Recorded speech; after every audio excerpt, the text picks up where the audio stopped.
ایک مرتبہ عبداللہ بن زیاد گھڑ سواروں کے ساتھ نکلا۔ گھڑ سواروں نے ایک آدمی کو دیکھا جس کے ساتھ ایک لونڈی بھی تھی۔ وہ لونڈی انتہائی حسین و جمیل تھی۔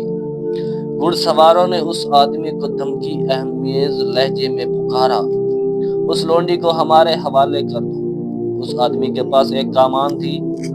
اس نے گھڑ سواروں میں سے ایک آدمی کو دے ماری، جس سے کمان کی تان ٹوٹ گئی اور گھڑ سواروں کو طیش آ گیا۔ چنانچہ اسے پکڑنے کے لیے سارے ہی گھڑ سوار اس پر ٹوٹ پڑے اور اس سے لونڈی کو چھین لیا۔ وہ آدمی اپنی جان بچا کر ان سے بھاگ نکلا۔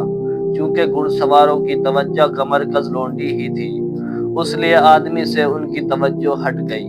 گھڑ سواروں میں سے ایک شخص نے لونڈی کے کان کی بالی کو غور سے دیکھا تو بالی میں ایک بہت ہی نادر اور بیش قیمت موتی نظر آیا۔ لونڈی کہنے لگی، یہ موتی کوئی بڑی قیمت نہیں رکھتا۔ اگر تم اس آدمی کی ٹوپی کو کھول کر دیکھتے تو تمہیں اندازہ ہوتا کہ کس قدر بیش قیمت اس نے چھپا رکھے ہیں۔ ان موتیوں کے مقابلے میں تو اس کی کوئی اہمیت نہیں۔ یہ سننا تھا کہ سارے گھڑ سوار اس آدمی کے پیچھے دوڑ پڑے اور جب اس کے قریب پہنچے بآواز بلند ہو کر کہنے لگے، جو کچھ تمہاری ٹوپی میں ہے اسے ہمارے حوالے کر دو، ہم تمہاری جان چھوڑ دیں گے۔ اس آدمی کی ٹوپی میں کمان کی ایک تانت تھی جسے اس نے بطور احتیاط چھپا رکھا تھا تاکہ بوقت ضرورت کام آئے، مگر مارے خوف و دہشت کے اسے یاد نہیں آ رہا تھا کہ اس کے پاس تانت موجود ہے جس کو کمان پر چڑھا کر دشمنوں سے مقابلہ کیا جا سکتا ہے۔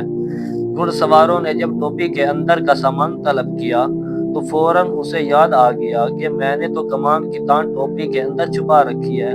وہ ہوشیار ہو گیا اور ٹوپی سے تانت نکال کر کمان پر چڑھا لی اور پھر گھڑ سواروں کی طرف متوجہ ہو گیا۔ جب گھڑ سواروں نے اس کی یہ جرأت مندانہ کیفیت دیکھی تو پیٹھ پھیر کر بھاگ کھڑے ہوئے اور لونڈی کو چھوڑ دیا۔